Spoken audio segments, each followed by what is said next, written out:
Thomas Soto.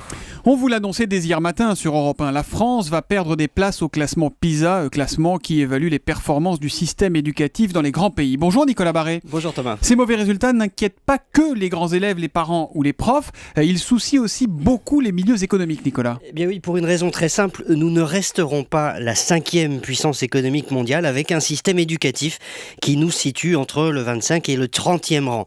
La bataille de l'éducation est mondiale, le numérique a bouleversé l'accès au savoir. Tous les grands pays émergents, surtout ceux qui n'ont pas de ressources comme la Corée du Sud ou Singapour, investissent massivement dans l'éducation. La science n'est plus le monopole des vieux pays de culture comme le nôtre.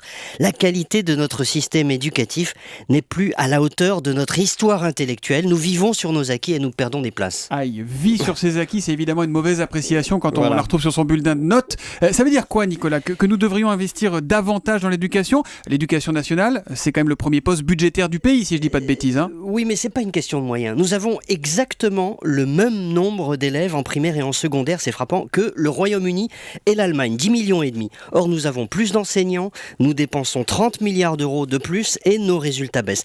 Notre problème, c'est que nous formons très bien l'élite, très mal les enfants de milieux défavorisés, d'où un échec scolaire massif, et assez moyennement tous les autres. Notre système est l'un des plus inégalitaires du monde, voilà le problème. Et le gros problème qui va avec, c'est la grosse conséquence, c'est que l'on passe à côté de beaucoup de talents. Exactement, c'est un énorme gâchis. Je vais vous raconter une histoire.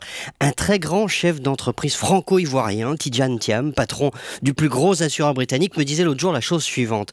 Ce qui inquiète le plus les dirigeants chinois en ce moment, par rapport aux États-Unis, c'est qu'ils ne savent pas gérer la diversité. Et ils ont compris que la force des États-Unis vient de leur capacité à donner les mêmes chances à des gens de toutes origines, d'où le melting pot californien qui produit tant de Google et d'Amazon. Eh bien, un bon système éducatif, c'est pareil. Ça doit offrir ses chances à tout le monde et donner envie d'étudier dans le pays. Les États-Unis y arrivent très bien, les Chinois pas du tout, et nous, il faut le dire, pas beaucoup mieux, mais nous pouvons être aussi bons que les Américains, et pour ça, il faut casser le conservatisme de notre système éducatif. C'est crucial pour conserver notre rang dans le monde. C'est un énorme chantier, mais nous avons tout ce qu'il faut pour réussir. Nous vivons sur nos acquis et nous perdons des places. Il est urgent de réagir, nous dit ce matin Nicolas Barré, directeur de la rédaction des Échos. Un bon système éducatif doit offrir ses chances à tout le monde. Il en va de la bonne santé de notre économie. L'édito Écho revient demain à 8h10 sur Europe 1. À demain Nicolas. À demain Thomas. Bonne journée.